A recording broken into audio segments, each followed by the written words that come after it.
bertemu lagi di kebaktian AMC. Walaupun ya cuaca tadi begitu hujan besar ya, jadi mungkin sinyal-sinyal sebagian masih pada belum masuk. Kita juga sama sinyal nih sini kalau pakai laptop sih masih belum connect nih. Nah, ini coba pakai HP, tapi puji Tuhan lah kita bisa masuk juga. Nanti sambil menunggu kita ini selamat malam ya, pilih-pilihnya Allah. Selamat kita berbakti lagi di dalam kebaktian AMC. Sebelum kita mulai, kita berdoa dulu. Saya percaya kita satukan hati untuk kita berdoa ya. Bapa kami dalam surga, kami mengucap syukur kalau malam hari ini kami berkumpul dengan keberadaan kami. Kami percaya Tuhan, Engkau mengurapi kami semua, memberikan suatu tantangan buat kami ini melakukan firman-Mu ya Bapak. Kami percaya komunitas kami adalah komunitas yang betul-betul mendatangkan damai sejahtera bagi kami semua ya Bapak. Kami percaya Tuhan, dari sel-sel kecil ini di komunitas ini, kami memberikan kekuatan yang baru setiap hari dari Komsel Community ini ya Bapak. Kami percaya Tuhan, Engkau mengurapi hamba-Mu yang akan membawakan puji-pujian, Engkau mengurapi kami semua juga untuk ada dalam sukacita, terlebih mengurapi hamba-Mu yang akan menyampaikan firman-Mu, Pastor Ginting. Terima kasih Tuhan, biarlah Engkau mengurapi juga Pastor Ferdinand Ginting ini untuk membukakan mata hati kami, untuk kami ini menjadi pelaku-pelaku firman-Mu ya Bapak. Kami percaya hanya di dalam nama Tuhan Yesus kami berdoa dan mengucap syukur. Kami serahkan semuanya ke dalam kasih-Mu ya Bapak. Biarlah sinyal-sinyal kami dikuatkan untuk kami dapat bersatu hati di dalam kebaktian AMC ini. Dalam nama Tuhan Yesus kami berdoa dan mengucap syukur. Haleluya. Amin. Puji Tuhan ya. Kita sebentar saya serahkan kepada hambanya yang akan membimbing puji-pujian. Brother Cornelius, silahkan, Bro.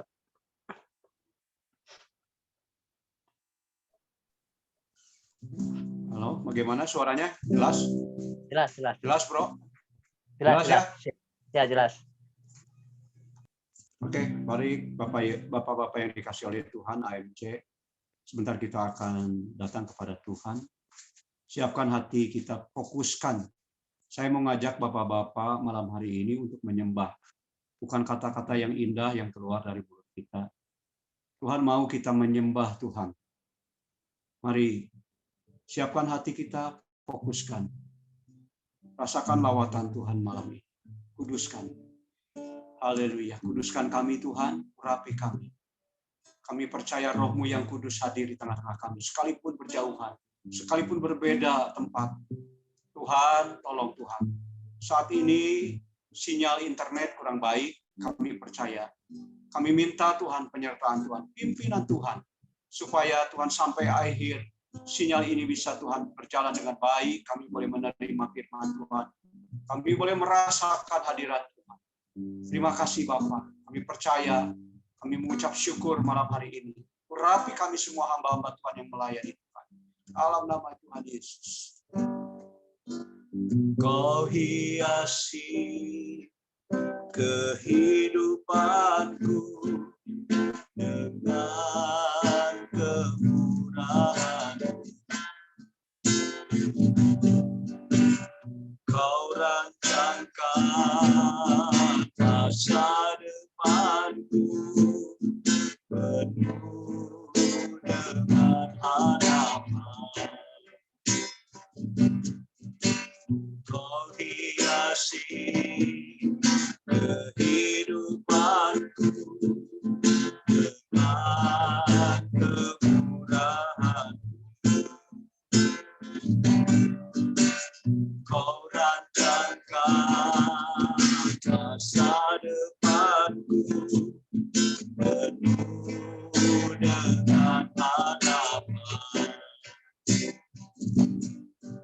Aku ada saat ini, semuanya karena kasih-Mu. Aku hidup hari ini, semua berkat kemudahan. Terima kasih, Yesus. Engkau sangat baik.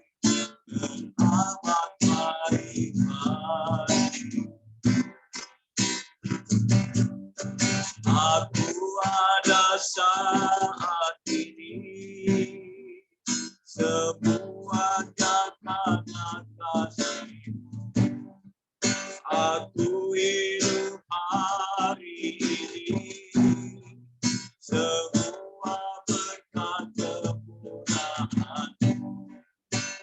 Terima kasih Yesus, Engkau sangat baik, amat baik bagiku.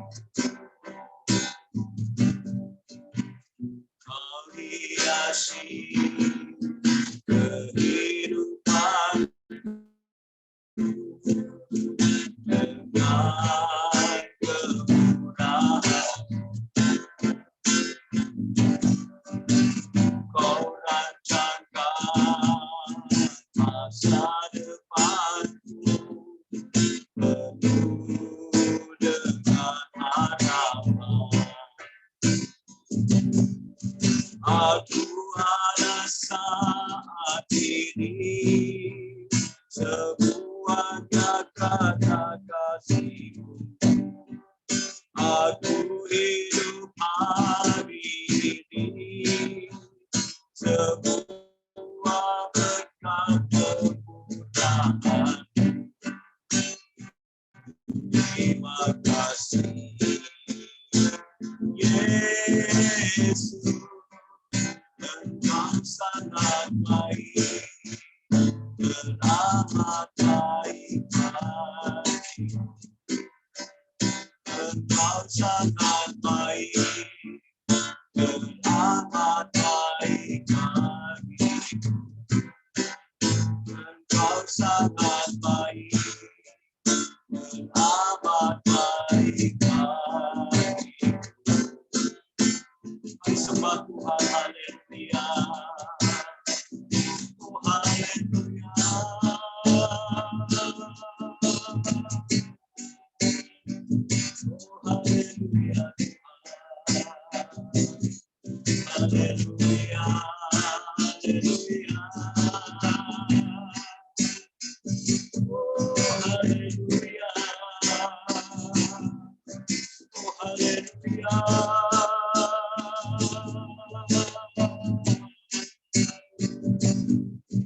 Kami sembah Tuhan, kami tinggikan Tuhan.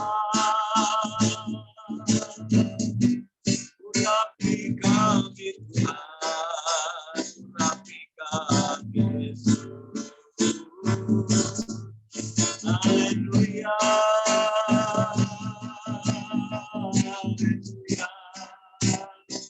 Nama kami Tuhan, nama haleluya.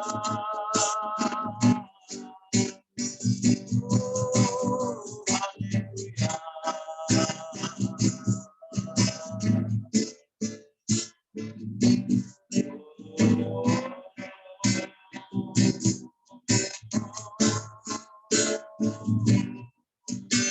Haleluya, Engkau baik Tuhan, Engkau sangat baik Tuhan.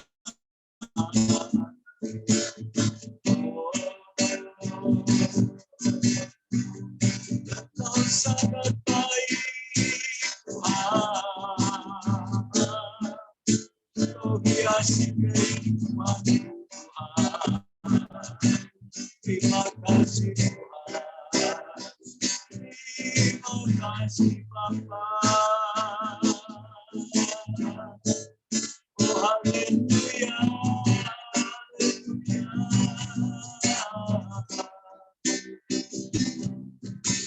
Oh haleluya.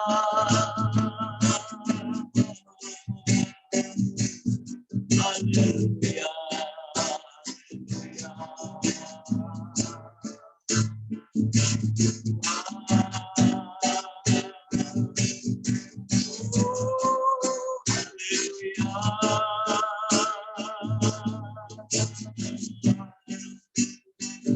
Glory, hallelujah, glory, hallelujah. Rapi kami Tuhan, rapi.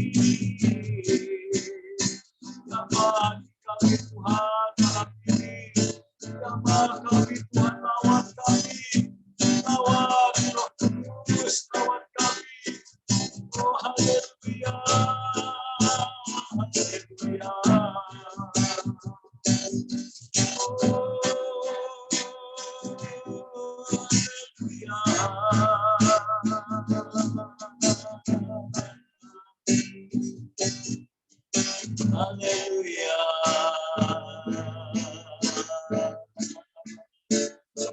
Tuhan sembah, haleluya malam ini. Rasakan hadirat Tuhan malam ini lewat setiap pribadi kita malam ini. Haleluya. Rasakan kuasa Tuhan. Haleluya. Oh, haleluya. Haleluya. Haleluya. Oh, haleluya. Terima kasih Tuhan. Terima kasih. Haleluya.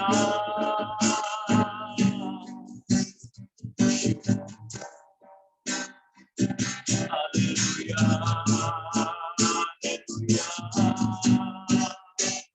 Glory.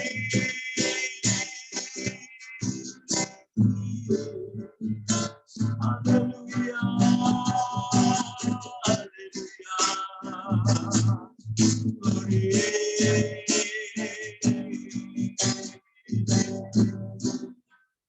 Terima kasih Tuhan.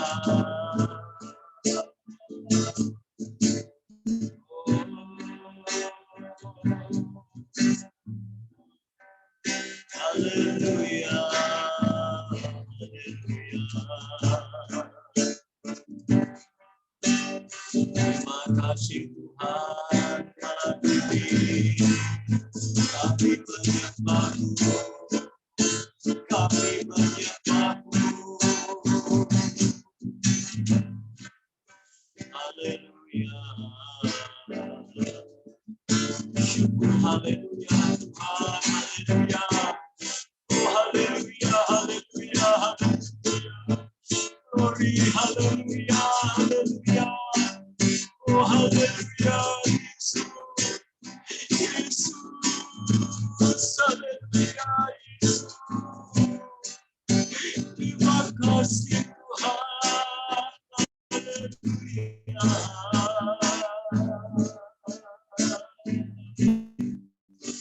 Glory.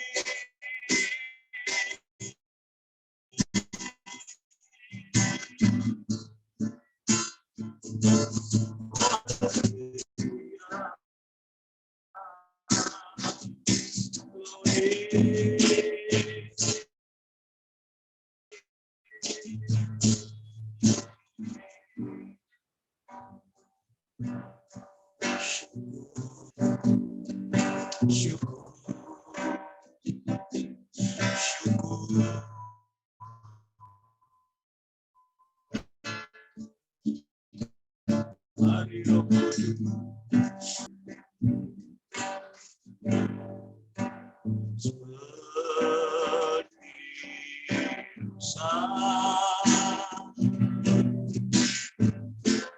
Merindukan air, begitulah iman.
Begitulah iman.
Kasih Tuhan. Haleluya. Makasih Roh Kudus malam hari ini. Haleluya. Terima kasih. Terima kasih. Kami menyembah-Mu Tuhan. Makasih Roh Kudus. Terima kasih. Kami percaya malam hari ini, Tuhan, biarkanlah Roh-Mu yang bekerja terus Tuhan di dalam diri kami. Mari Roh Kudus, berbicaralah malam hari ini lewat hamba-Mu, Bapak Ferdinand Ginting Tuhan, yang akan menyampaikan kebenaran firman Tuhan. Sampaikan pesan hati Tuhan malam hari ini. Kami percaya Tuhan itu Tuhan yang maha hadir, Tuhan yang maha, Tuhan kreatif Tuhan. Kami percaya Tuhan bahwa Tuhan Roh-Mu Tuhan senantiasa Tuhan mengurapi hamba-Mu. Tuhan sampaikan pesan Tuhan bagi kami semua malam hari ini Tuhan. Untuk kami boleh meresponi firman Tuhan di dalam hidup kami. Kami percaya Tuhan, Tuhan urapi, Tuhan pakai Tuhan. Dari ujung rambut sampai telapak kaki-Mu. Oh Tuhan, sampai telapak kaki kami percaya Tuhan mengurapi Tuhan. Dengan kuasa daripada Roh-Mu yang kudus Tuhan. Kami percaya Tuhan. Tuhan kami, Tuhan boleh mendapatkan berkat firman Tuhan. Rohani kami terus Tuhan dibaharui. Roh kami terus Tuhan bangkit Tuhan untuk boleh Tuhan tetap semangat Tuhan mengasihi, melayani Tuhan. Terpujilah nama-Mu Tuhan. Kami percaya, kami menyerahkan Tuhan. Malam hari ini Tuhan. Semua Tuhan hamba-hamba Tuhan yang melayani. Kau berkati, kau rapi. Terima kasih, segala puji, hormat, kemuliaan. Kami naikkan syukur malam hari ini hanya di dalam nama Tuhan Yesus Kristus Tuhan. Kekasih jiwa kami. Haleluya. Amin. Saya serahkan kepada Bapak Pendeta Ferdinand Ginting. Terima kasih Pak Cornelius. Shalom Bapak-bapak. Ya, puji Tuhan ya.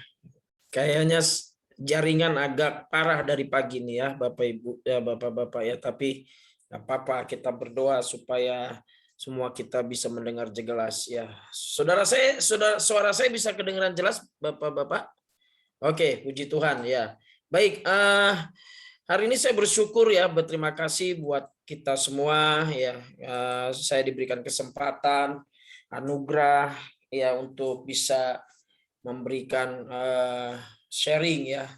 Bapak-bapak ya, kita di sini boleh saling belajar ya. Ya, saya dikasih tema tentang sel community ya, ataupun komunitas sel, saudaraku ya. Nah, saudara, topik ini menarik ya untuk kita bisa bahas bersama, apalagi konteks di masa pandemik ini, saudara. Nah, saudara, kalau kita bicara tentang gereja sel ya, ataupun komunitas sel, saudaraku, nanti kita akan banyak belajar dari kehidupan jemaat ataupun gereja mula-mula, saudara. Nah, saudara, tanpa kita sadari hari-hari ini ada banyak ya orang Kristen, saudaraku ya, yang mulai mengalami yang namanya spirit independent, saudara. Ya, saudaraku, coba kita akan lihat firman Tuhan di dalam 2 Timotius 4 ayat yang ketiga, ya. Ya, saudaraku, terjemahan TSI. Saudara ya, saya akan bacakan buat bapak-bapak. Karena waktunya akan datang di mana orang tidak mau lagi mendengarkan ajaran yang benar. Sebaliknya mereka akan mencari kesana kemari untuk mendapatkan guru-guru yang akan mengajar mereka tentang hal-hal yang enak didengar, yaitu sesuai dengan keinginan hati mereka saja. Nah, saudara, sekarang ini ada satu hal yang perlu kita renungkan bersama ya, bapak-bapak. Karena sekarang ini kalau kita mau jujur, gereja sebenarnya sudah bisa lagi menghitung ya jumlah jemaat, saudaraku ya. Jemaat mana, jemaat ini, saudaraku. Karena hari-hari ini orang lebih menikmati dengan yang namanya live streaming ya, YouTube, saudaraku. Dan ini adalah satu hal yang sebenarnya berbahaya buat kita ya, orang percaya, saudaraku. Karena sebenarnya bukanlah hal khotbahnya yang paling utama yang perlu ya, tapi persekutuan orang percaya yang paling penting, saudaraku. Tetapi memang kita nggak usah heran bahwa Alkitab juga sudah menubuatkan, saudaraku, ya, bahwa hal ini akan terjadi, saudara ya. Di mana Alkitab katakan waktunya akan datang, ya, di mana orang tidak mau lagi mendengarkan ajaran yang benar. Ya, sebaliknya mereka akan mencari ke sana kemari, saudaraku, untuk mendapatkan guru-guru yang akan mengejar mereka tentang hal-hal yang enak didengar, yaitu sesuai dengan keinginan hati mereka saja. Nah, saudara, ini terbukti hari ini, saudara. Ya, sekarang ini banyak orang akhirnya, saudaraku, ngikutin pengkhotbah ya lewat live streaming YouTube, saudara. Ya, di mana yang menurut mereka asik di telinga mereka ya untuk didengar ya, saudaraku ya, sesuai dengan keinginan hati mereka. Wah, ini cocok dengan saya nih pendeta ya kan. Ini cocok dengan apa yang saya inginkan. Jadi bukan lagi standar bicara tentang mana yang benar atau yang salah, tetapi yang cocok dengan saya. Nah, ini bicara tentang ego kan, saudara ya, memuaskan kehendak sendiri. Nah, ini yang harus kita saudaraku sadari, bahwa musuh terbesar dalam kehidupan orang percaya adalah spirit independent, saudara.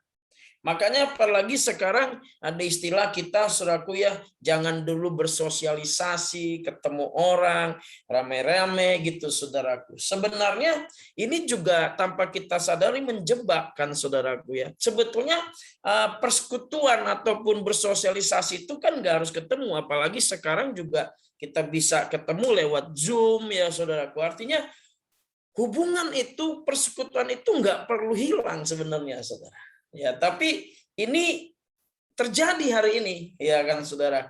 Mereka berkata bahwa, oh, saya nggak perlu lagi datang ke sebuah gereja, komunitas, saya cukup live streaming aja lewat YouTube. Yang penting saya dengar firman-Nya, saya dengar khotbahnya. Ini bahaya, saudaraku. Nah, kalau kita lihat, saudaraku, di dalam Ibrani 10, saudaraku ya, ayat 24 sampai 25, saudaraku ya.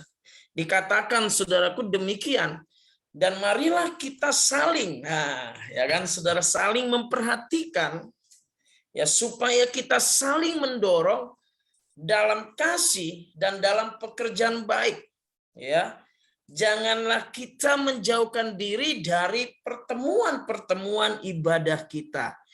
Ya kan, saudaraku, seperti dibiasakan oleh beberapa orang. Nah, tetapi marilah kita saling menasehati dan semakin giat melakukannya menjelang hari Tuhan yang mendekat. Nah, saudaraku, melalui ayat ini, saudaraku, ayat yang kita baca di dalam Ibrani 10 ayat 24 sampai ayat 25 ini, saudara ya, kita dapat, saudaraku, menyadari, ya, kita dapat menyadari bahwa orang Kristen berkumpul itu saling memperhatikan, saudara. Ya kan? Orang percaya itu perkumpulannya yang paling penting, esensi itu kata saling. Ya, saling memperhatikan, saling menasehati, saling membangun dan mendorong satu sama lain. Untuk apa? Melakukan kebaikan, saudaraku, sehingga citra Kristus, gambar Kristus makin tampak dalam kehidupan setiap orang percaya, saudaraku. Sehingga citra Kristus, gambar Kristus semakin terlihat dalam kehidupan orang percaya setiap hari. Nah, jadi saudara, kata kunci di dalam jemaat mula-mula, pertemuannya itu adalah kata saling, saudara. Iya, bukan seremonialnya, ya kan?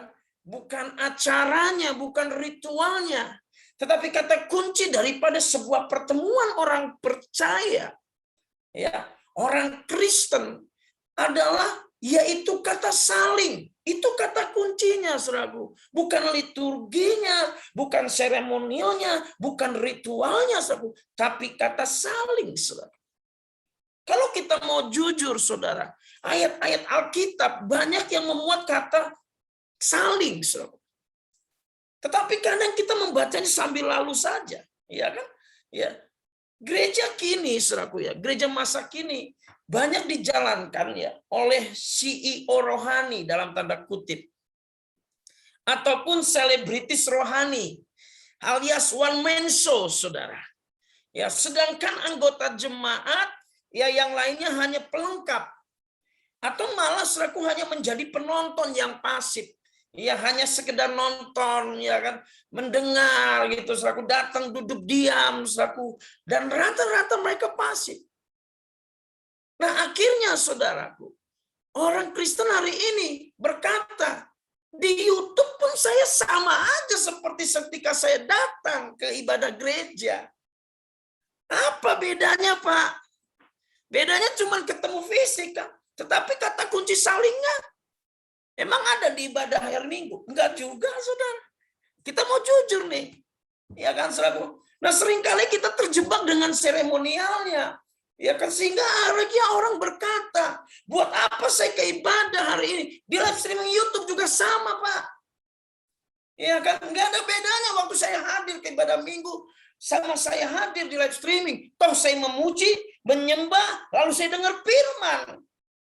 Nah, ini yang perlu kita garis bawahi, saudaraku, bahwa persekutuan orang percaya, pertemuan orang percaya, kata kuncinya adalah apa? Saling, Bapak Ibu Saudara ya, Bapak. Saling ini. Nah, akhirnya saudaraku, dengan terbiasa kita bangun bahwa orang-orang tertentu yang berfungsi, orang tertentu yang berperan, sehingga maaf, mereka datang ke ibadah Minggu juga kayak nonton, nggak ada bedanya seperti live streaming di YouTube. Sehingga hari ini mereka merasa sama aja. Nah, saudara, kata saling telah berangsur hilang dalam pertemuan Kristen kita sekarang. Kata saling perlahan-lahan mulai hilang di dalam pertemuan orang percaya. Ya, saya bukan anti dengan ibadah raya Minggu. Bukan berarti hari ini saya sedang berkata, oh Anda nggak perlu ibadah hari Minggu. Saya nggak berkata ini, saudara. Saya sedang ingin berbicara kepada saudara sesuatu hal yang penting yang perlu kita pahami. Ya, karena kalau kita mau di dalam ibadah raya, saudara, setiap minggu, kita jujurlah, saudara. Di ibadah raya Minggu, apa sih yang paling menjadi pusat dan inti ibadah di hari Minggu? Apa coba, saudara? Kira-kira menurut saudara apa yang menjadi pusat dan menjadi inti dalam ibadah apa di hari Minggu? Halo? Apa, Bapak-bapak? Hah? Kira-kira apa? Yang paling utama menjadi pusat dalam inti ibadah, bahkan Kita gereja maintenance yang paling utama adalah khotbah, kan saudara? Yang kita tonjolkan apa? Khotbah, kan? Pengkhotbahnya. Nah, hari ini jemaat juga berpikir, saudara, di live YouTube juga ada pengkhotbah yang lebih hebat, terkenal. Maaf kata, bahkan mungkin nggak perlu dia menggunakan duit persembahan kolektor. Iya kan? Karena yang memang kata Pak kita sadari, sebelumnya juga kita bangunkan itu. Yang menjadi pusat dalam ibadah apa? Khotbah. Ya maaf, saudara, orang sering datang terlambat dalam ibadah. Persoalannya apa? Sebab mereka menganggap menyanyikan pujian, ya engganlah, saudaraku, tidak ada, biasalah. Mereka lebih suka datang beberapa saat sebelum khotbah disampaikan. Apalagi pengkhotbah top, gitu kan, saudara. Yang kita tonjolkan pengkhotbah, pembicaranya, ya kan, yang kita buatkan itu. Itu yang tanpa kita sadar kita bangun itu pengkhotbahnya. Khotbah menjadi sesuatu yang menjadi pusat, inti dan ibadah. Dan maaf, akhirnya tanpa kita sadari pengkhotbah yang menjadi fokus kita yang utama. Karena bagi sebagian orang, khotbah adalah bagian terpenting. Ya. Dan pembicaranya adalah bagian yang terpenting. Dan yang lainnya hanyalah tambahan. Ya kan? Itu bukan sesuatu yang penting. Yang paling penting pengkhotbahnya, pembicaranya. Padahal kalau kita mau jujur, saudaraku, kata berkhotbah, ya kan, itu atau memproklamasikan, ya khotbah, memproklamasikan.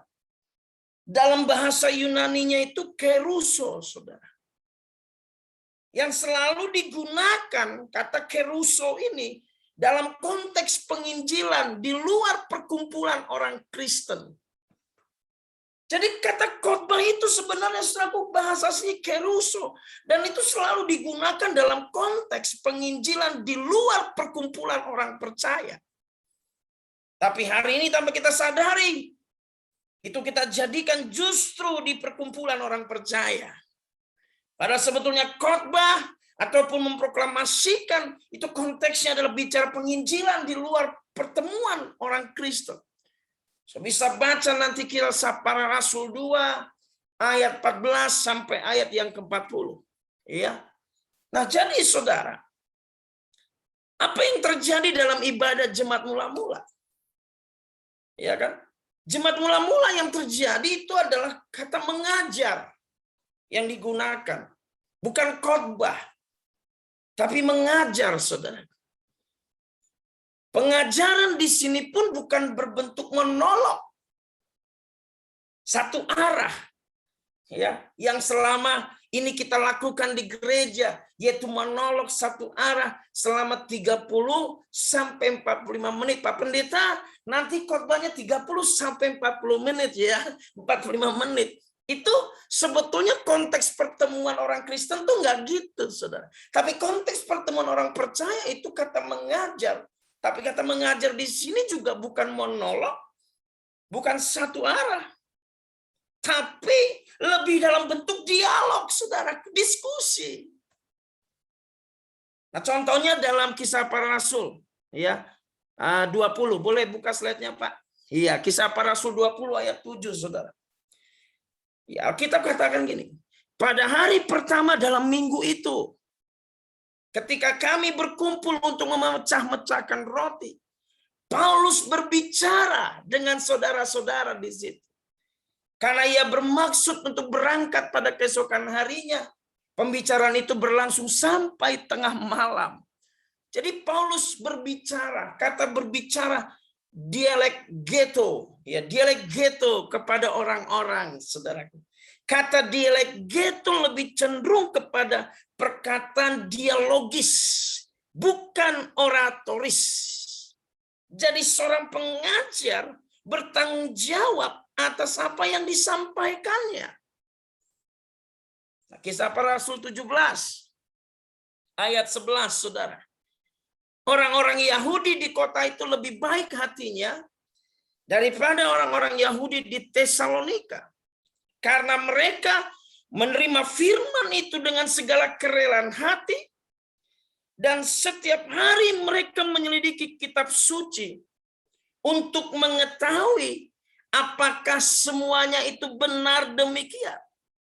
Jadi sebagai perbandingan, saudaraku, dalam sebuah sidang, ya di MPR ataupun DPR, ya saudaraku, ya di DPR kita, ya anggota memiliki hak interupsi untuk mempertanyakan sebuah permasalahan atau penjabaran hingga anggota tersebut beroleh kejelasan. Nah, begitu pula yang terjadi di dalam jemaat mula-mula. Mereka memiliki hak untuk meminta penjelasan yang sejelas-jelasnya dari si pengajar. Jemaat mula-mula bertemu secara rutin dari rumah ke rumah anggotanya selalu, tanpa memandang si kaya atau si miskin. Hingga setiap anggota mengetahui keberadaan dan pergumulan anggota yang lain.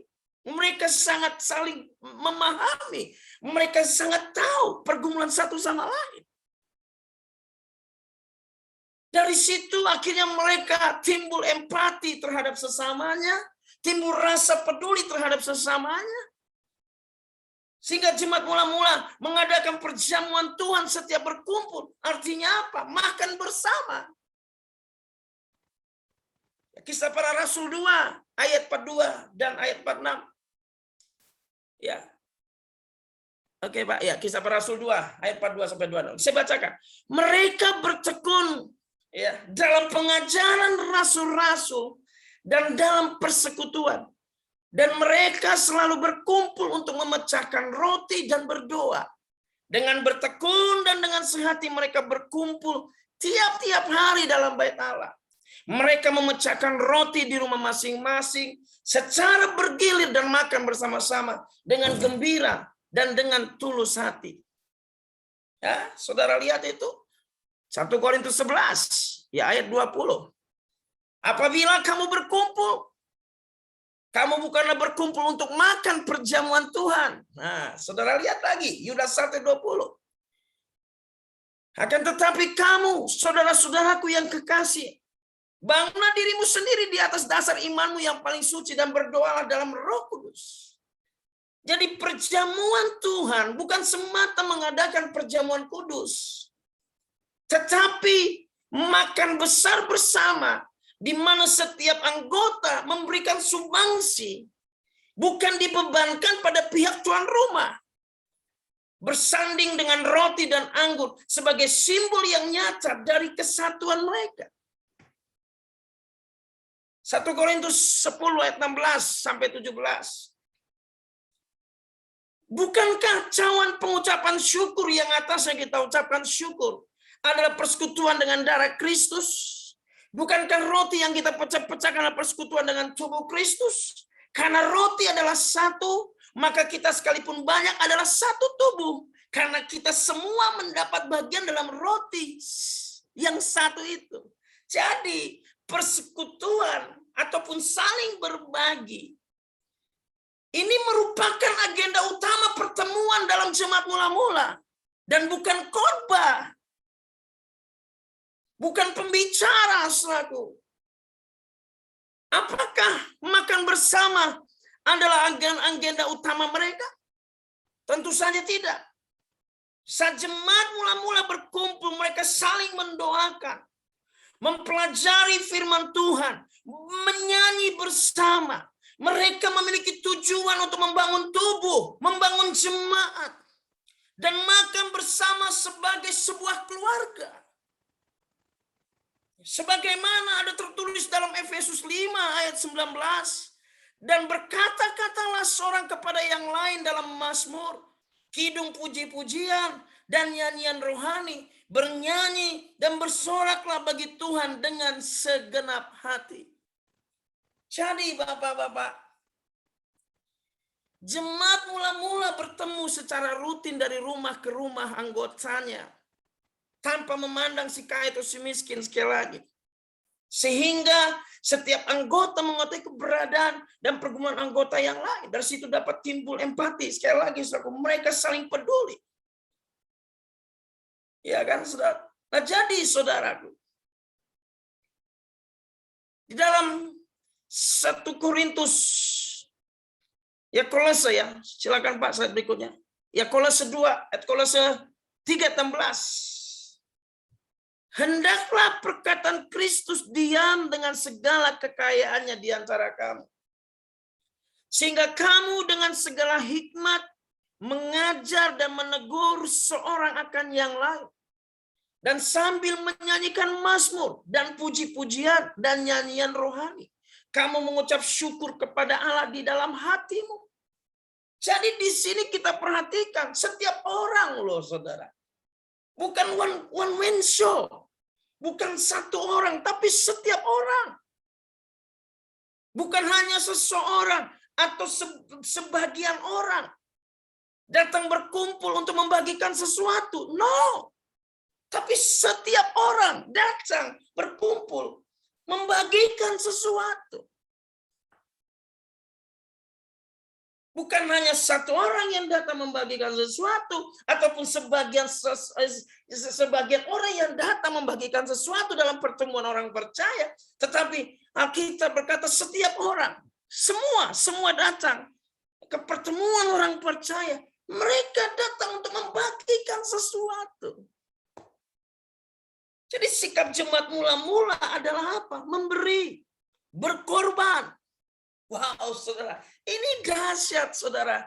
Jadi mereka datang bukan untuk supaya mereka datang untuk diberkati, justru enggak, gitu, saudara. Tapi mereka justru datang untuk berkorban, memberi, berbagi. Ada yang membawa pujian, ada yang membawa pengajaran, atau karya-karya rohani yang lain. 1 Korintus 14 ayat 26. Jadi bagaimana sekarang, saudara-saudara? Bila mana kamu berkumpul, hendaklah tiap-tiap orang, hendaklah tiap-tiap orang loh, mempersembahkan sesuatu. Tiap-tiap orang itu artinya apa? Semua orang kan? Bukan hanya pendetanya, bukan hanya yang bertugas jadi WL, singer, dan yang lainnya atau usher. Tapi tiap-tiap orang. Yang seorang bermazmur, yang lain pengajaran atau penyataan Allah, atau karunia bahasa roh, atau karunia untuk menafsirkan bahasa roh. Tetapi semuanya itu harus dipergunakan untuk apa? Membangun. Bukan untuk terlihat supaya hebat, selalu saling menonjolkan diri, pamer karunia. No, tapi untuk membangun. Jadi pertemuan orang percaya di gereja mula-mula adalah untuk saling membangun. Ini pula yang menjadi alasan kita harus bertemu sebagai gereja Tuhan seharusnya, saudara. Ini yang harus menjadi alasan kenapa kita bertemu dengan orang percaya satu sama lain. Bukan melakukan ritual, liturgi, ataupun sebatas celebration. Bukan. Tetapi kita harus menyadari apa alasan kita bertemu. Iya kan? Apa alasan saudara bisa bertemu satu dengan yang lain? Why? Apa alasannya? Dasarnya adalah apa? Saling membangun. Jadi kalau saya bertemu Pak Daniel, ketemu Pak Andreas, alasannya apa? Saling membangun. Ya, itu kata kuncinya, saudara. Nah, ini bisa terjadi di mana? Di komunitas. Nggak mungkin kita bisa lakukan itu di ibadah raya, kan? Ya, ibadah raya kan hanya orang-orang tertentu dan beberapa bagian orang, kan, saudara. Ya, orang jemaat berkata, ya sudah, kamu saja, saya live streaming di YouTube saja. Ya kan? Toh sama saya hadir atau tidak hadir, sama saja. Karena tidak ada kata saling. Yang membedakan pertemuan orang percaya dengan hanya sekedar ibadah raya yang hanya seremonial, itu adalah kata saling membangun. Nah, itu di gereja, di sel, saudara, di komunitas. Nah, jadi apa sih yang harus kita kerjakan dalam komunitas sel? Entah apapun namanya, sel, komunitas sel kah, gereja sel kah, ya itu istilah lah. Kita nggak usah pusing. Entah apapun namanya. Tapi yang paling penting adalah kita mengerti komunitas. Alasannya apa? Saling membangun. Nah, apa yang kita Tujuannya apa? Untuk apa kita berkomunitas sel?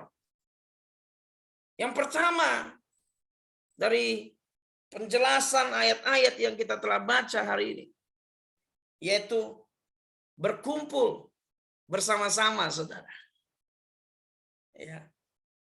Ya, dalam konteks pandemik ini bisa saja kita berkumpul lewat Zoom, ya kan? Yang penting tidak menghilangkan kata saling, ya kan? Tidak menghilangkan esensi dari pertemuan orang Kristen itu tadi. Ya, sekalipun saya tidak bertemu secara fisik, tetapi kita bisa saling lewat WhatsApp video call. Kita bisa saling selaku berkumpul bersama-sama lewat Zoom seperti ini kan. Itu lebih hidup dan itu lebih esensi. Ya. Tadi Ibrani 10 ayat 25. Ya. Janganlah kita menjauhkan diri dari pertemuan-pertemuan ibadah kita seperti dibiasakan oleh beberapa orang. Tetapi marilah kita saling menasihati. Dan semakin giat melakukannya, semakin giat loh. Menjelang hari Tuhan yang mendekat, justru semakin giat nih kita saling menasehati, saudaraku. Saling giat nih kita harus saling, saudaraku, bertemu. Ya, konteks ibadah di sini adalah kata saling, pertemuan itu, kata saling. Sebagaimana kita telah mengetahui, saudaraku, kata gereja, ya kita paham itu diterjemahkan dari bahasa Yunani, yaitu eklesia kan, yang berarti jemaat atau mereka yang dipanggil keluar. Nah, dasar pemikirannya adalah bahwa gereja memiliki panggilan yang sama untuk berkumpul dan bersekutu untuk satu tujuan khusus. Dan kita bisa lihat di situ tidak ada perintah untuk kapan dan di mana bertemu atau berkumpul. Enggak ada perintah di situ. Di hari Minggu kah, Kamis kah, setiap Senin, Kamis, Selasa, tidak ada. Karena pada awal gereja mula-mula bertemu mereka setiap hari, ya kan? Dalam Kisah Para Rasul 2:46 itu tiap hari, saudaraku. Enggak diperintah, nanti kita setiap Senin kumpul ya, setiap Kamis kita kumpul ya, setiap hari Minggu kita ketemu ya. Enggak ada perintah itu. Itu mengalir secara natural karena ada hubungan, ada saling. Sehingga mereka mampu melakukan pertemuan itu setiap hari. Nah, jadi ide utama ibadah orang Kristen adalah bebas bertemu tanpa dibatasi oleh hari, tempat, dan waktu. Itu ide utamanya. Bukan saya bilang saudara harus setiap hari berkumpul, tidak. Saya tidak bilang begitu, saudaraku. Ya kan? Tetapi ide utama ibadah orang Kristen adalah bebas bertemu tanpa dibatasi oleh hari, tempat, dan waktu. Karena kata ibadah di sini adalah kata saling yang paling dititik beratkan. Bukan seremonialnya. Sekali lagi bukan berarti saya bilang kita nggak perlu ibadah minggu. No, saya nggak bilang gitu. Kita celebration itu penting ya, sudah kita bersama-sama merayakan hari kemenangan kita, semua komunitas bisa kumpul di hari Minggu ya, silakan saja, itu is okay. Ya, dalam Roma 14 ayat 5 dinyatakan demikian, saudara, yang seorang menganggap hari yang satu lebih penting daripada hari yang lain. Tetapi yang lain menganggap semua hari sama saja. Hendaklah setiap orang benar-benar yakin dalam hatinya sendiri. Ya, juga ada tertulis di dalam Kolose 2. Coba Pak, slide saya, PowerPoint saya. Kolose 2 ayat 16 sampai 20. Karena itu janganlah kamu biarkan orang menghukum kamu mengenai makanan dan minuman, atau mengenai hari raya, bulan baru, atau hari Sabat. Nah, saudara perhatikan, semua ini hanyalah bayangan dari apa yang harus datang. Sedang wujudnya ialah Kristus.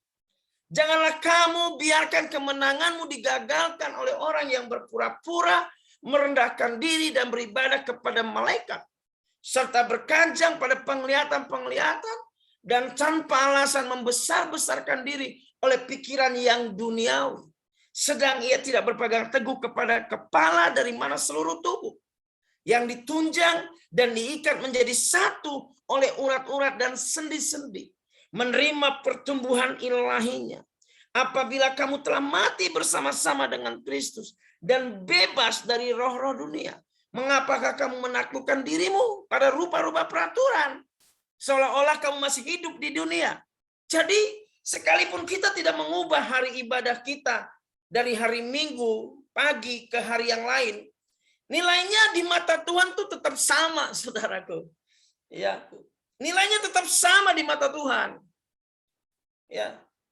Ya, saudara, jemaat mula-mula bertemu di rumah orang percaya secara bergantian. Ya, saudara bisa lihat nanti di Kisah Para Rasul itu banyak sekali. Ya, jemaat ini tidak menciptakan kegiatan agamawi. Jemaat mula-mula tidak menciptakan ritual-ritual agamawi, pertemuan yang enggak. Ya, karena kegiatan agamawi berbiaya tinggi, saudaraku. Cost-nya tinggi sekali. Ya kan? Sebab gereja bukan dibangun dengan material fisik, saudaraku. Tapi gereja seharusnya dibangun dengan material rohani dong. Iya kan, bukan material fisik gereja dibangun, tapi material rohani. Itu yang harus kita pahami. Saudara bisa baca nanti 1 Petrus 2 ayat 5. Itu yang pertama, kumpul bersama. Bertemu bersama. Yang kedua, berfungsi. Ya, saudara, kita jujurlah. Ya, kita jujur, kita coba flashback kembali. Kita renungkan. Ya, kekristenan masa kini. Ya, saudara, bukan kita menghakimi tidak, tapi kita bisa menilai dan melihat. Ya, hanya kerumunan penonton, saudaraku. Ya kan? Hanya seperti orang tuh datang ke restoran, saudara. Ya, dengan pandemi ini kan itu memperjelas, membuktikan bahwa itulah gereja selama ini. Jadi penonton, jadi mereka ikut YouTube juga menikmati kan, toh nonton kan sama kan, saudara. Ya kan? Nah, saudara, mari kita jujur pada diri kita. Jujur pada jemaat gereja Tuhan. Apa sekarang ya, saudara? Apa? Gereja megachurch sekarang. 0, saudara. Sampai hari ini masih banyak mereka yang tidak bisa buka. Mereka nggak berani buka yang di mall-mall. Mereka hanya sebatas live streaming dan ditonton ribuan orang. Dan belum tentu juga jemaat mereka yang nonton. Ya, belum tentu juga. Nggak bisa lagi dihitung. Nah, saudara, kita harus sadari. Kata saling yang merupakan gambaran partisipasi setiap anggota tubuh Kristus. Kata saling ini merupakan satu gambaran bahwa semua anggota jemaat itu berfungsi, saudara. Ikut terlibat di dalam apa? Membangun tubuh Kristus. Nah, jadi sangat jarang terjadi di gereja masa kini. Kata saling itu, saudara. Atau bahkan bisa kita mau jujur, dikatakan mungkin nggak ada. Ya kan? Nggak ada, ya. Habis datang sama keluarga, ibadah hari Minggu, lalu habis itu pulang, ya kan? Ya, say goodbye. Ya kan, nggak ngapa-ngapain. Ya, daripada saya ngabisin uang, bensin, ya udahlah, saya di live YouTube aja, pasta. Sama kan? Ya toh nggak ada yang esensi dengar firman, ya ikut muji, ya saya muji kan. Toh datang ke gereja juga gitu kan, Pak. Nah, bedanya apa?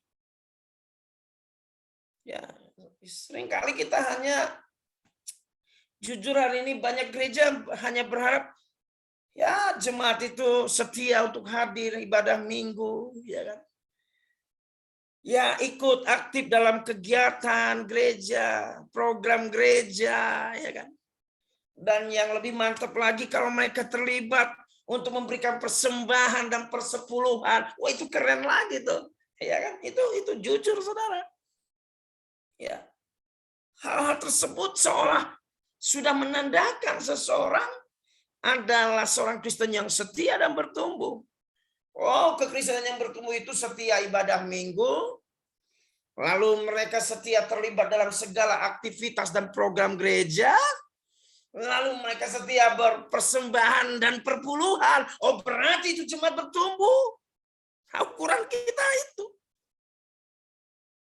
Sedangkan untuk mereka terlibat dalam pelayanan, ya biasanya hanya jatah para elit rohaniawan dalam tanda kutip. Ya, orang awam nggak bisa turut berpartisipasi di dalamnya. Kalau ada yang terlibat, ya mungkin sebagai penerima tamu, ya usher gitu ya. Atau jadi anggota paduan suara, jadi pemimpin acara atau pujian, ya plus-plus lah. Penyanyi latar, pemain musik, bahkan mungkin penjaga LCD atau multimedia. Ya mereka semua harus melalui ya pelatihan khusus, ya dilatih dulu, training dulu oleh seorang rohaniawan yang profesional setempat. Jadi maaf ya saudara, sebagian besar jemaat hanya duduk di bangku dan menjadi penonton yang setia, menyaksikan saudaraku, ya kan, orang-orang yang tampil di depan,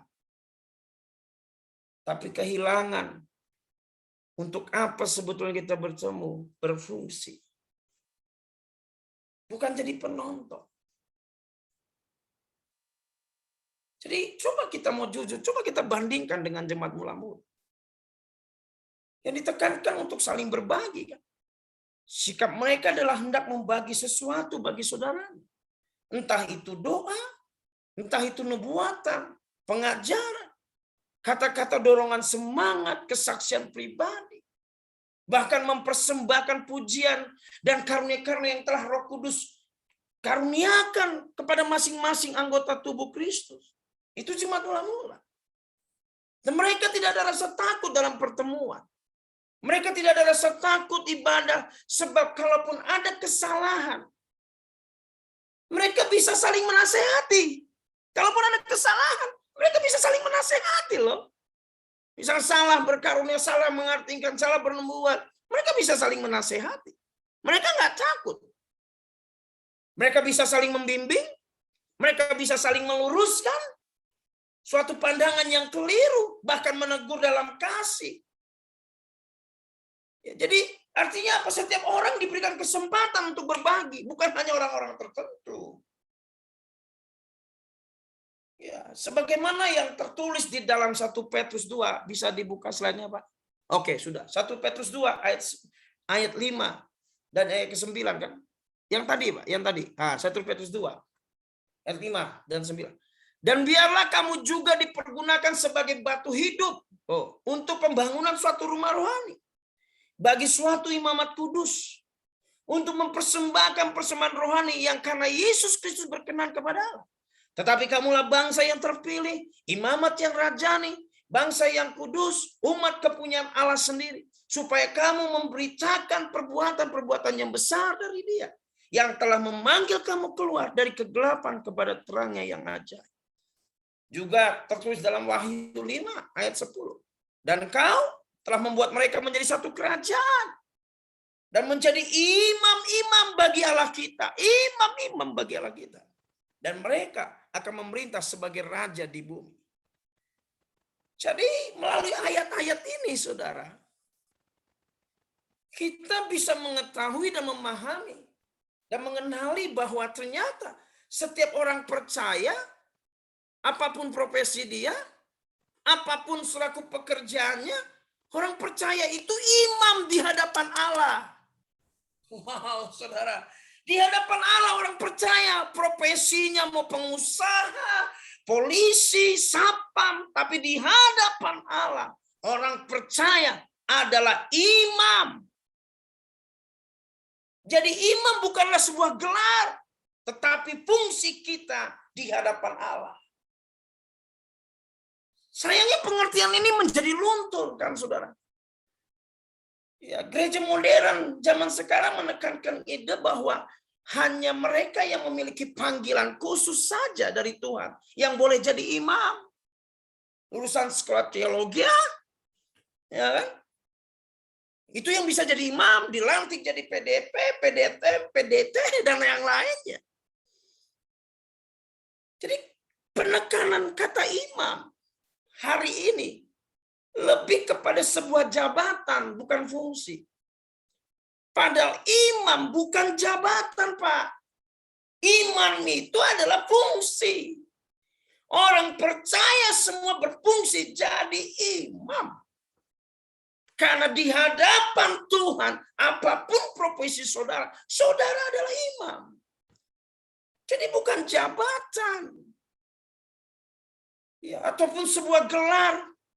Atau memiliki saudaraku, pentabisan, ya kan, memiliki surat pentabisan, ya kan, PDP, PDM, PDP. Saya nggak anti dengan itu, saya nggak bilang itu, tapi saya sedang mengajak saudara bahwa kita harus menyadari bahwa imam itu bukanlah jabatan, tapi imam adalah fungsi.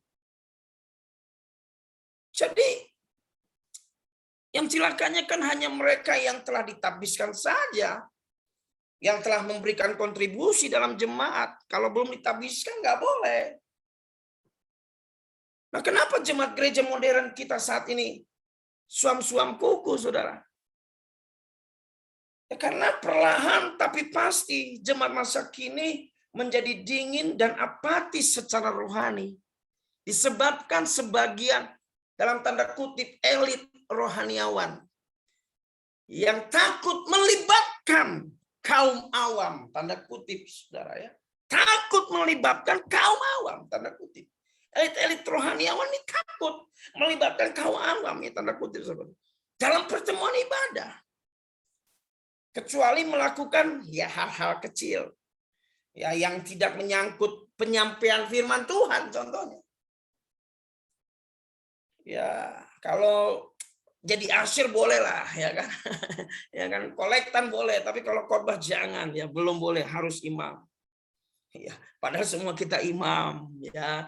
Imam bukan jabatan sekali lagi, tapi imam adalah fungsi. Nah, apa yang Alkitab katakan, saudaraku, di dalam Pak, silakan slide-nya, Pak. 1 Korintus, ya, slide-nya, Pak. 12 ayat 20 sampai 27. Ya, saya bacakan, Maksud. Memang ada banyak anggota tetapi hanya satu tubuh. Jadi mata tidak dapat berkata kepada tangan, aku tidak membutuhkan engkau. Dan kepala tidak dapat berkata kepada kaki, aku tidak butuh engkau. Malahan justru anggota-anggota tubuh yang nampaknya paling lemah, yang paling dibutuhkan. Saudara lihat tuh, paling lemah, paling dibutuhkan. Dan kepada anggota-anggota tubuh yang menurut pemandangan kita kurang terhormat, kita berikan penghormatan khusus. Oh, saudara lihat. Dan terhadap anggota-anggota kita yang tidak elok, kita berikan perhatian khusus. Ya, mungkin mereka orang-orang yang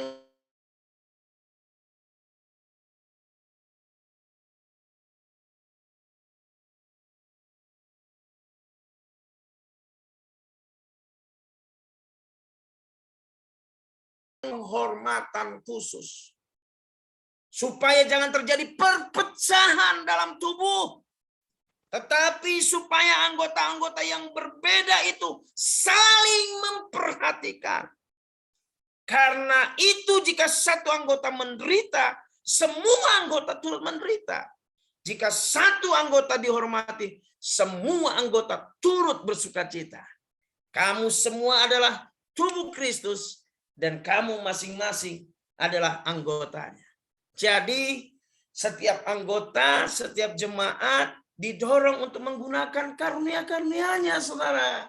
Untuk berfungsi, Bapak-Bapak. Untuk saling apa? Membangun satu sama lain. Setiap orang penting di mata Tuhan. Setiap orang diperlukan untuk menjadi komunitas sel yang sehat. Untuk menjadi gereja yang sehat. Untuk menjadi sebuah komunitas yang sehat. Semua orang difungsikan sesuai dengan karunia-Nya masing-masing. Wow, kalau ini terjadi, saudaraku, dahsyat, saudara. Gereja semakin dewasa. Yang terakhir, saudara, Ngapain kita di komsel, di komunitas sel? Yang pertama tadi kumpul bersama, persekutuan, saudaraku. Yang kedua, kita berfungsi. Dan yang ketiga, silakan Pak. Slide berikutnya. Pak? Halo? Iya. Udah Pak, udah tapi Ya, Pak. oke. Yang ketiga adalah gaya hidup saling, saudara. Jadi kita harus tahu tujuan gereja perlu untuk bertemu adalah saling membangun kehidupan orang percaya. Kini kita terjebak pada bertemu untuk bersama-sama menyanyikan lagu pujian dan mendengarkan khotbah. Ya kan? Ya, saudara, penyembahan sebenarnya bukan sekedar menyanyikan beberapa lagu pujian. Arti penyembahan lebih luas dari hanya kata menyanyi, saudara. Ya, penyembahan seharusnya merupakan gaya hidup. Dimanapun kita berada, kita melakukan segalanya dalam takut akan Tuhan. Itu penyembahan. Apapun yang kita lakukan, kita kerjakan untuk mempermuliakan Dia. Itu penyembahan. Seringkali kita berpikir bahwa penyembahan hanya dilakukan saat ibadah di gedung gereja hari Minggu saja. Itu kekeliruan besar, saudara. Sebab penyembahan seharusnya terjadi 24 jam dalam hidup kita. Karena gaya hidup kita adalah bukti dari apa yang kita sembah. Gaya hidup kita sehari-hari adalah bukti siapa yang kita sembah. Apa yang kita sembah. Jadi tujuan utama gereja berkumpul adalah untuk saling membangun satu dengan yang lain, saudara. Gaya hidup saling. Ya, tujuan Tuhan memberikan beragam karunia adalah untuk saling membangun, kan? Ya, Efesus 4 ayat 20. Ya. Untuk memperlengkapi orang-orang kudus bagi pekerjaan pelayanan, bagi pembangunan tubuh Kristus. 1 Petrus 4 ayat 10 sampai 11. Layanilah seorang akan yang lain sesuai dengan karunia yang telah diperolehkan tiap-tiap orang sebagai pengurus yang baik dari kasih karunia Allah. Jika ada orang yang berbicara, baiklah ia berbicara sebagai orang yang menyampaikan firman Allah. Jika ada orang yang melayani, baiklah melakukan dengan kekuatan yang dianugerahkan Allah supaya Allah dimuliakan dalam segala sesuatu. Karena Yesus Kristus ialah yang mempunyai kemuliaan dan kuasa sampai selama-lamanya. Amin. Nah, kata Yunani untuk membangun ialah oikodomeo. Ini membangun, oikodomeo, saudaraku. Yang berarti membangun, meneguhkan atau menguatkan. Ya, digunakan dalam konteks membangun bangunan Allah. Contohnya 1 Korintus 3 ayat 9. Karena kami adalah kawan sekerja Allah. Kamu adalah ladang Allah, bangunan Allah. Nah, ini saudara ya. Lalu dalam Efesus 2 ayat 21. Di dalam Dia tumbuh seluruh bangunan, rapi tersusun menjadi bait Allah yang kudus di dalam Tuhan. Jadi tujuannya saling membangun agar bangunan Allah, ya rumah Tuhan, ya itu komunitas sel itu adalah rumah Tuhan, itu adalah bait Allah, saudaraku, yang dikuatkan dan dibangun berkesinambungan sehingga setiap orang percaya dapat mencapai kedewasaan penuh. Setiap orang percaya memiliki kebutuhan untuk dikuatkan dan menguatkan, saudaraku. Jadi saling, saudara, ya saling menguatkan, saling membangun, dibangun dan membangun. Itu dia kata kuncinya. Kita siap dibangun jadi rumah Tuhan dan kita juga membangun rumah Tuhan, membangun bait Allah. Kan kita juga dibangun menjadi bait Allah. Jadi kita perlu untuk berkumpul bersama untuk saling mereparasi, saudaraku ya. Sehingga kita bisa terus makin dewasa dalam Tuhan. Hal ini hanya bisa terjadi jika ada pelayanan saling. Kalau nggak ada kata saling nggak bisa. Jadi kalau ada kata saling dalam pertemuan ini bisa dilakukan. Disadari atau tidak, saat seseorang percaya kepada Yesus, yang menjadi bagian dari keluarga Allah. Itu yang harus kita sadari. Orang percaya Yesus, dia adalah keluarga Allah. Dan dia harus siap dibangun jadi bait Allah, dan dia membangun bait Allah. Ya kan? Dibangun menjadi rumah Tuhan, dan dia juga membangun rumah Tuhan dengan melakukan gaya hidup saling, saudara. Nah, jadi mari kita bangun komunitas sepakat, saudara. Ya, itu istilahnya kompak. Ya, coba Matius 18 ayat 18 sampai 20 dalam terjemahan bahasa Indonesia sehari-hari. Ketahuilah apa yang kalian larang di dunia ini, ya. Apa yang kalian larang, saudara. Ini dahsyatnya komunitas cell group ataupun kompak, komunitas sepakat, apapun itu. Kalau kalian larang di dunia, juga dilarang di surga. Dan apa yang kalian benarkan di dunia, juga dibenarkan di surga. Ini betapa punya otoritas sekali gereja, saudara. Ketika 2-3 orang berkumpul, bersepakat, otoritasnya luar biasa. Dan ketahuilah juga, kalau di antara kalian di dunia ini 2 orang sepakat loh, mengenai apa saja dan mendoakannya, mengenai apa saja. Dan saudara berdoa, saling mendoakan dan mendoakan bersama sepakat. Doa itu akan dikabulkan oleh Bapakku di surga. Wow, powerful sekali. Dahsyat kan dampak dari sebuah komunitas? Anda sepakat, 2-3 orang, apapun yang saudara doakan, surga setuju. Sebab di mana 2 atau 3 orang berkumpul karena aku berada di tengah-tengah mereka. Nah, jadi saudara, komunitas sel, kompak, komunitas sepakat, tujuannya apa? Membangun rumah Tuhan yang menjadi rumah solusi bagi dunia.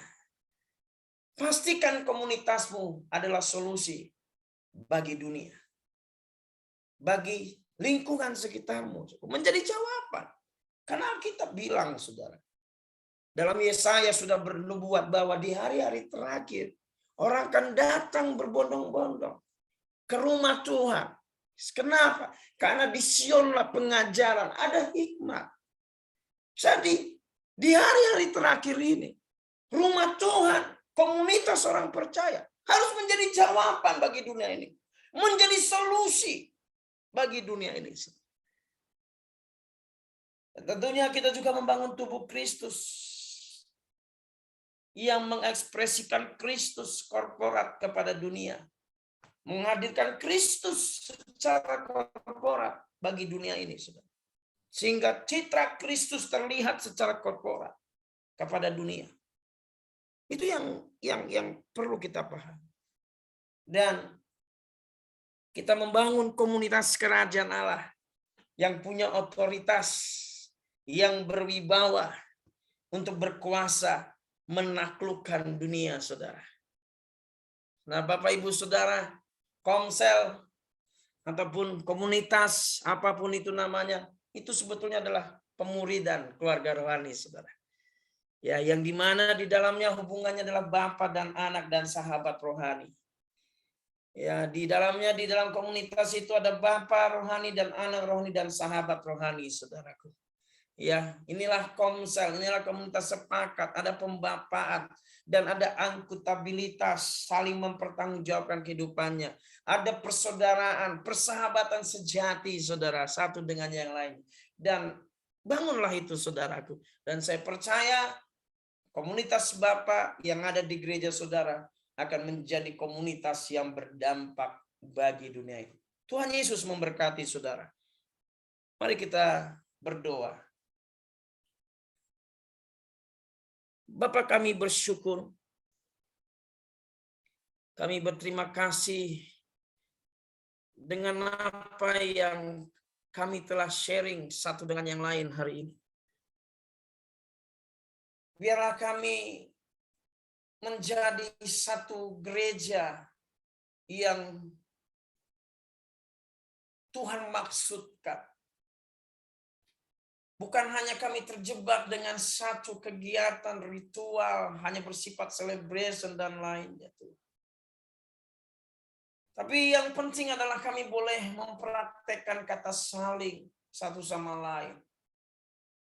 Kami boleh memiliki kerinduan untuk bersekutu bersama, berkumpul bersama Tuhan. Untuk kami boleh saling berfungsi, saling membangun satu sama lain. Sehingga kami boleh saling, Tuhan, mempraktekkan kasih-Mu. Kami boleh berbagi, menasihati. Sehingga kami boleh semakin dewasa, semakin bertumbuh di dalam Engkau. Dan Kristus boleh dinyatakan di tengah-tengah dunia ini. Melalui setiap kehidupan kami, pribadi lepas pribadi. Engkau mengubah mindset kami, pola pikir kami, Tuhan. Dengan firman-Mu, dengan kuasa Roh Kudus. Sehingga kami boleh memiliki gaya hidup komunitas. Yang dimana di dalamnya semua adalah imam. Karena kami paham, Tuhan, imam bukanlah sebuah jabatan. Tapi imam adalah sebuah fungsi. Apapun profesi kami, di hadapan-Mu kami adalah imam. Dan biarlah kami menjadi imam yang berfungsi. Yang dimana kami membangun rumah-Mu. Dan kami juga siap dibangun untuk menjadi rumah Tuhan. Bait Allah, tempat kediaman. Dan kami boleh menjadi komunitas yang bersepakat. Untuk menentukan nasib kota kami. Menentukan nasib dunia ini, Tuhan. Karena kami memiliki otoritas yang begitu dahsyat yang Kau berikan. Ampuni kami. Kalau kami mungkin selama ini terlalu nyaman dengan apa yang kami kerjakan. Terima kasih Tuhan. Kau jamah kami semua. Kau pulihkan kami. Dan Kau jadikan kami gereja sesuai dengan kehendak Tuhan. Datanglah kerajaan-Mu Tuhan. Jadilah kehendak-Mu di dalam kehidupan kami seperti di sorga. Dalam nama Tuhan Yesus Kristus, kami telah berdoa dan mengucap syukur. Haleluya. Amin. Ya, saya serahkan. Terima kasih, Pak. Ya, amin. Puji Tuhan ya. Terima kasih Pastor Ferdinand Ginting ya untuk firman Tuhan, sharing firman Tuhannya udah dahsyat sekali ya.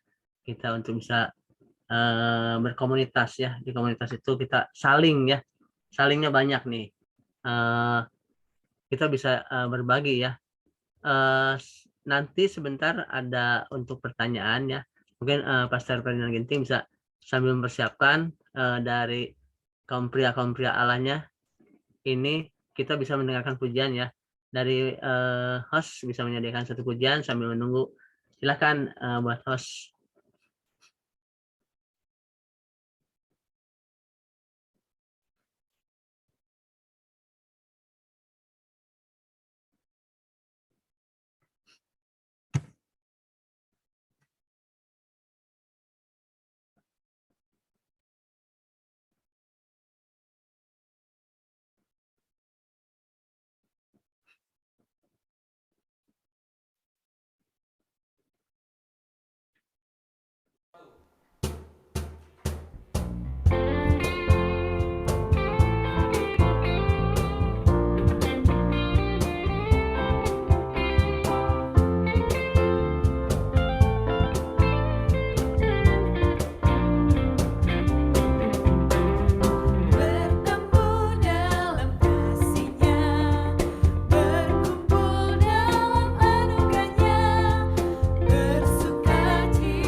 Puji Tuhan ya.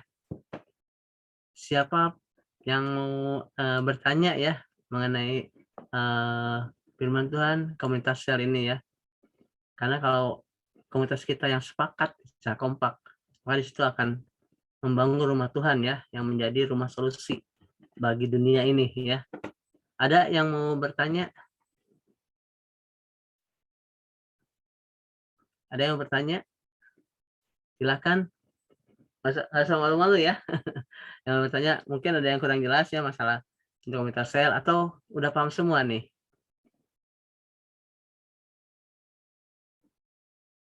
Ada yang bertanya? Pak Bunhau barangkali? Atau yang lain ada yang mau bertanya nggak? Bro Beno biasanya tapi udah live ya, udah izin dulu. Silakan, yang lain ada. Kalau nggak ada ya bro ya. Nggak ada yang bertanya. Ya kalau nggak ada yang bertanya, barangkali saya serahkan dulu ya ke Brother Hariki ya untuk mungkin ada pengumuman-pengumuman buat Kamis depan ya dan kebaktian minggu. Silakan Bro Hariki. Oke, makasih banyak Bro Gunawan buat moderatornya. Makasih juga Kapel yang sudah membagikan kebenaran firman Tuhan tentang sel community atau komunitas sel. Puji Tuhan ya, saya merasa diberkati sekali dengan kebenaran firman Tuhannya. Kata kunci komunitas orang Kristen adalah tadi Pak Per katakan adalah saling ya, saling memberi, saling berkorban untuk membangun tubuh Kristus. Puji Tuhan ya. Malam hari ini ya mungkin ada hanya beberapa, kalau saya lihat cuma 25 orang, 25 partisipan, biasa 30 sampai 35 orang yang mungkin karena sinyal atau mungkin juga ada Zoom di yang lain juga mungkin ya. Jadi nggak bisa ikut malam hari ini, tapi saya percaya saya merasa diberkati oleh kebenaran firman Tuhan. Maka dari itu, mari kita gaya hidup kita adalah gaya hidup kerajaan Allah untuk saling dibangun dan untuk membangun supaya kita bisa dewasa dalam melayani Tuhan, dan kita sepakat juga untuk sama-sama masuk dalam satu sel group yang sudah ada di gereja kita. Saya menghimbau kepada teman-teman yang belum bergabung dalam komunitas sel, saya ajak supaya bisa bergabung untuk kita lebih lagi membangun dan dibangun untuk kemuliaan nama Tuhan. Amin. Puji nama Tuhan. Makasih Pak Ferdinand buat kebenaran firman Tuhannya. Puji Tuhan. Dimanapun Pak Ferdinand berada, jadi berkat untuk semua orang. Amin. Puji nama Tuhan. Puji Tuhan, saya akan bacakan pengumuman sepanjang minggu ini. Pengumuman AMC sepanjang minggu ini, tiap pagi ada doa pagi, dari Senin sampai Sabtu, jam 5 sampai jam 6 pagi, di via Zoom di link yang sama seperti malam hari ini. Saya juga mengundang teman-teman, bapak-bapak yang belum bergabung, kita sama-sama bergabung dalam ibadah doa pagi ini, karena ibadah doa pagi ini sangat memberkati sekali buat sebelum kita melakukan aktivitas, kita datang kepada Tuhan untuk kita sama-sama doa pagi ya. Selanjutnya adalah ibadah raya hari Minggu. Ibadah raya Minggu kita dibagi 3 bagian, yaitu jam 6 sampai jam 7, jam 7.45 sampai jam 8.45, jam 4 sore sampai jam 5 sore via online dan onsite. Saya juga mengundang pada bapak-bapak yang belum bisa hadir, boleh hadir di ibadah raya hari Minggu.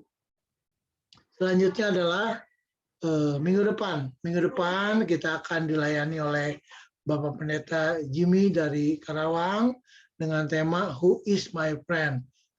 Saya juga mengundang teman-teman untuk tetap setia untuk bisa hadir di ibadah Zoom AMC Kamis setengah 8 malam di Zoom yang sama.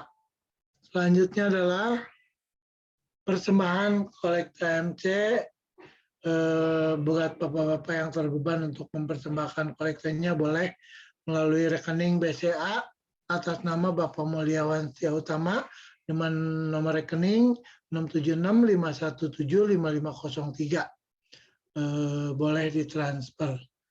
Selanjutnya, ibadah kita malam hari ini direkam dan ditayangkan melalui channel YouTube yaitu AMC Bandung. Buat teman-teman, boleh di-share ke teman-teman yang belum nggak bisa hadir malam hari ini. Mungkin itu aja. Tuhan Yesus memberkati. Silakan bro, lanjut. Puji Tuhan ya, kita udah menerima pengumuman untuk seminggu sepekan ya. Untuk ini saya serahkan kepada Pak Gembala Daniel untuk mungkin ada. Silakan Pak Gembala Daniel. Puji Tuhan. Terima kasih Pak Fer untuk sharing firman Tuhannya pada malam hari ini. Ya, di komunitas AMC. Ya, jadi satu hal yang boleh kita ketahui setiap pria bahwa kita adalah imam. Imam itu adalah fungsi, ya, bukan jabatan. Sesuai dengan tadi 1 Petrus pasal 2 ayat 9, kamulah bangsa yang terpilih, imamat yang rajani. Jadi kata imamat itu kata asalnya bukan mamat, saudara ya, tapi imam. Ya, saudara, ya mungkin saudara di sini nggak ada yang namanya mamat ya, saudara ya. Tapi kata imam itu, imamat itu asal katanya imam, bukan iman, saudara. Saudara jangan pahili iman yang imam beda, saudara. Ya, jadi bukan asal katanya mamat, bukan. Ya, jadi kalau saudara imam itu fungsinya, ya. Saya percaya kalau setiap pria itu berfungsi sebagai imam, ya, saya boleh melihat ya perjanjian lama itu sebagai gambaran gereja pada hari-hari ini. Saya kemarin nih kebetulan baca saudara bagaimana pentabisan gereja oleh Salomo, saudara. Para imam memuji Tuhan, semua imam-imam berfungsi menyembah kepada Tuhan, memberikan korban bakaran, saudara. Apa yang terjadi? Hadirat Tuhan, kemuliaan Allah itu hadir, saudara. Saya percaya ibadah kita, saudara, kalau ada persekutuan setiap kita masing-masing berfungsi sebagai imam, hati kita bukan hanya sebagai rutinitas, saudara, itu akan menjadi sesuatu hal yang wah dahsyat sekali.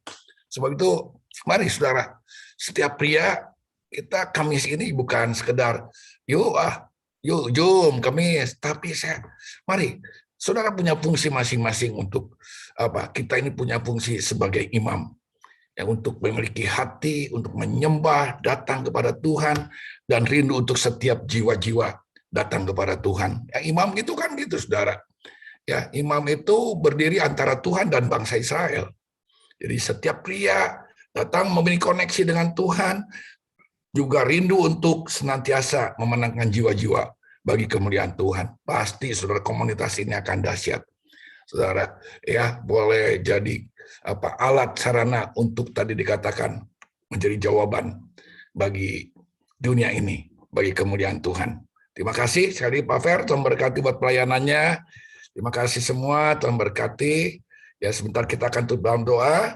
Saya mohon dengan hormat hambanya Bapak Pendeta Juli Ardianto akan tutup dalam doa.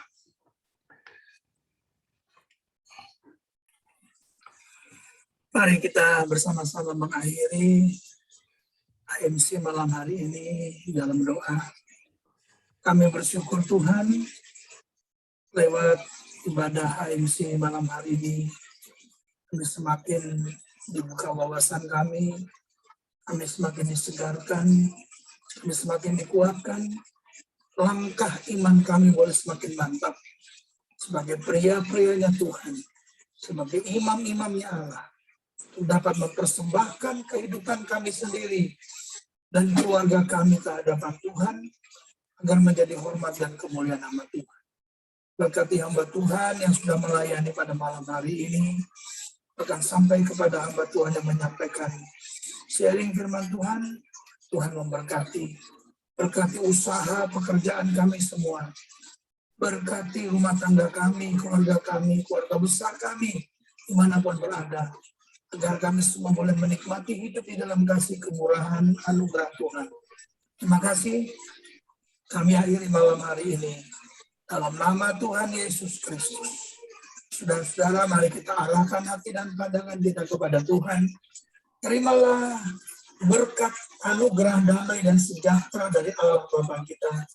Kasih karunia Tuhan kita Yesus Kristus dan persekutuan Roh Kudus menyertai kita mulai dari saat ini sampai Tuhan Yesus datang kembali. Terpujilah nama Tuhan sampai selama-lamanya.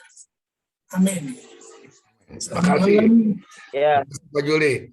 Terima kasih Pak Daniel, Tuhan teman-teman semua. Terima kasih. Terima kasih. Terima kasih Bro Yusman, Bro Andreas, Bro Totong, Bro Gunawan, Pak Juli, Pak Larmin, Terima kasih nih. Sinyalnya masuk ada. semuanya. Berkati Bro. Ya, terima kasih semuanya. Malam semua, Tuhan memberkati. Terima kasih Pak Juli. Terima kasih Pak Juli. Ayo, Sorry tadi masuknya agak susah ini. Ya betul aja. Agak susah ya. Sinyalnya agak susah masuknya. Pak Heki, thank you ya Pak Heki. Ya, Pak Ya, Fer, Pak makasih Heki, terima banyak. kasih ya. God bless ya, Ya. Pak Fer. Tuhan berkati. Artinya sama penguasa di udara ini gitu.